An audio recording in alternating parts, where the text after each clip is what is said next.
is Celine. I currently work as a youth organizer for Youth United for Change.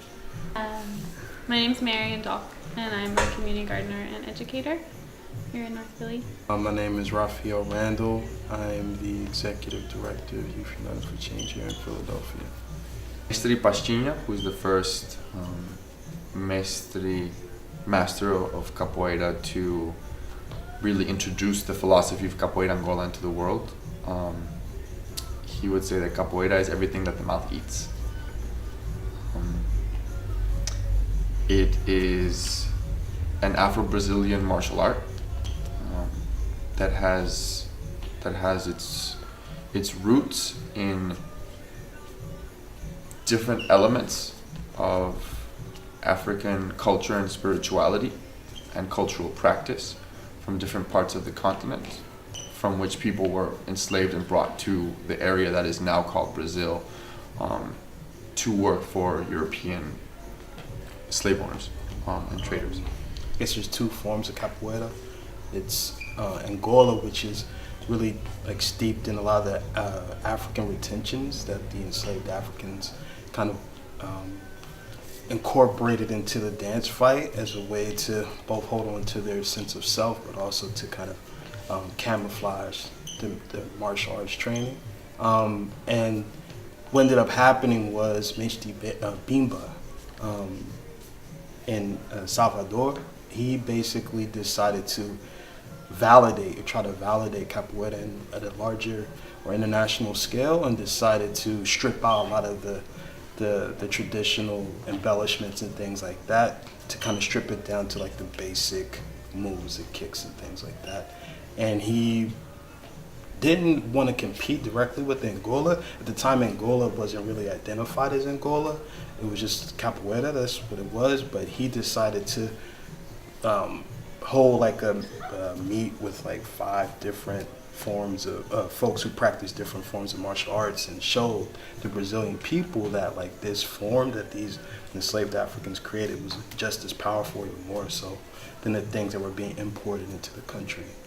So it created like these two strains that are kind of not in competition, but have competing kind of philosophies, even though they're kind of steeped in the same experience. And we have to know the history, what capoeira is, what it means.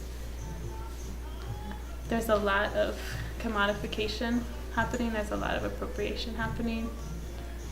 I traveled to Brazil in 2013 and was doing a lot of training, and you get a lot of people from all over the world who are attracted to this thing, and in some ways it's wonderful how much it's spread all over the world and how many people know about it.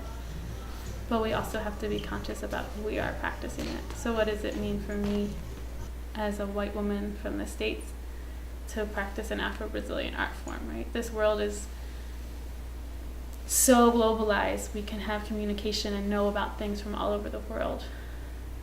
And we just have to be real about what we're practicing and knowing what we're doing, so that we don't harm the art form, or that we don't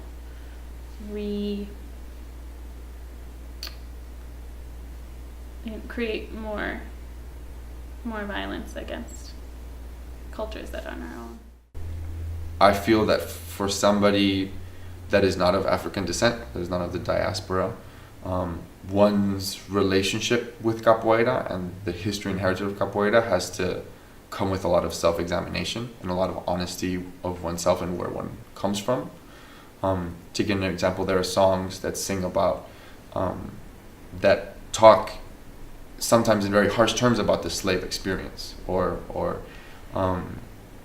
pay homage to individuals that are remembered as leading armed resistant efforts against slave masters at the time of slavery in Brazil. And for me personally, while that speaks very, very deeply and very strongly to my connection and sense of resistance in all other systems in the world, that's something that I still feel I have to figure out where I fit. You know, when you choose to sing a song in a roda, in a circle, you're choosing to send a message to the group, and that message to the group speaks to where we are, what we're doing right now, and who I am vis-a-vis the rest of the group.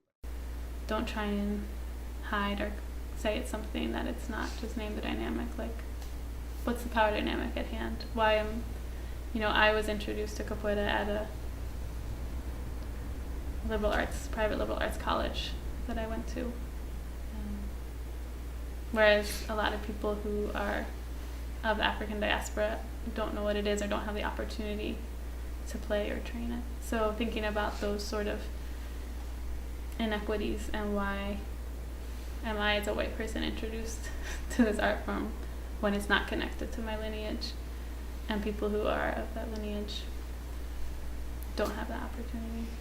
The philosophy is kind of what resonates with me more now than ever. I mean, I remember when I would talk with Kawakinyo about the art form, and he would say, like, as you get older, it becomes more about the philosophy. Like, when you're young, you just want to know all the moves, do all the acrobatics, you want to get everything down technically. But then as you get older, it starts to become about recognizing the harmony and like the contradictions a lot of times that we witness in life, and also just like recognizing that you're not playing against someone else, you're playing against yourself, and whoever you are in the real world comes out in the Hoda. So it was like, when I was, initially when I started, it was like I just wanted to be good for the sake of being good, but my time away from it a little bit got me to see it in my everyday life in ways that I probably wouldn't have if it was just about the physical components. It was just about like being in the group, right? Because I think one of the mistakes people make about capoeira is like people assume that it's a positive force, but it's actually it's dialectical. It holds both the positive and negative components of humanity. So it's like the folks that were basically helping maintain it were playing in back alleys, playing with razors, things like that as an underclass. And we can't ever just assume that like what we see now is like it was always that way. And so like in my own life, just like it helps me become more dialectical in how I think about things, and never assuming that a structure is something that we kind of inhabit has either inherently good qualities or inherently bad qualities, but like both, and like we have to be clear in understanding both sides of those things. Personally, I feel like capoeira saved my life. When I started capoeira, I was in sort of a dark place, or I was trying to find the light, surrounded by a lot of darkness, and just being in the space in which we practice capoeira, engaging with the community here in Philadelphia, sort of pointed to a source of light that I had felt like I had been looking for a long time. And there's different levels to how that works. So on the kind of the most superficial level, or the most visual level, is the movement, right? So the fact that you're engaging your body in dialoguing with other people in a way that it's dangerous, so it has the element of a fight, but it's also a dance. For me, my culture where I come from, dancing and engaging with other people through your body is a very important way of connecting with somebody, whether that's your partner, whether that's family, whether that's friends. And so that really drew me in.